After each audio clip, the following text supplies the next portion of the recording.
Оюут толгой бүлэг ордын ашиглалтанд Монгол улсын эрх шиг хангуулах хүртэх өгөөжийг нэмэгдүүлэхтэй холбоотой баримт бичиг үйл ажиллагаанд хяналт шалгалт хийх зорилгоор улсын хурлын хянан шалгах төр хороо байгуулсан.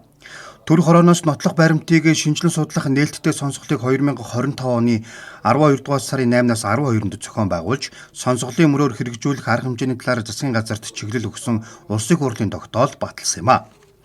Улсын хурлын төр хороо оюутлогын хөрөнгө оруулалтын болон хувь нийлүүлэгчдийн гэрээ Монгол улсын эрх ашигт бүрэн нийцээгүй, ногдол ашиг авах хугацаа хойшилсон, зардал хэтэрснээс өгөөж эрс буурсан, шийдвэр гаргах төвшөнд Монголын талын оролцоо бодиттой хангагдаагүй, ил тод бус гэсэн дүгнэлт гаргасан.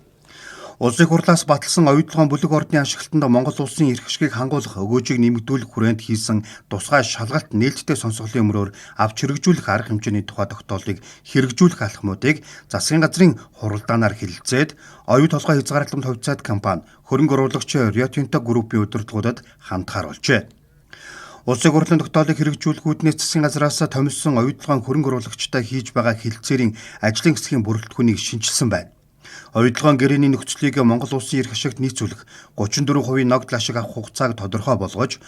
хувьцаа эзэмшигчид эрх тэгш байх зарчмаар үр ашиг хүртэх нөхцөлийг бүрдүүлэх, санхүүгийн тайлан зардлыг ил тод нээлттэй болгох, хөндлөнгийн аудит оруулах, шийдвэр гаргах төвшөнд Монголын талын оролцоог бодитоор хангах, төслийн зардал санхүүжилтэнд улсын хурлын хяналтыг хангах зэрэг тодорхой асуудлуудыг хөндөж, тус төслийн хөрөнгө оруулагчтай хийж байгаа хэлэлцээрийн хүрээнд шийдвэрлэх талаар оюутлогын хязгаарлалтанд хувьцаат компани Rio Tinto Group-ийн удирдлагуудад хандгаар болсон байна.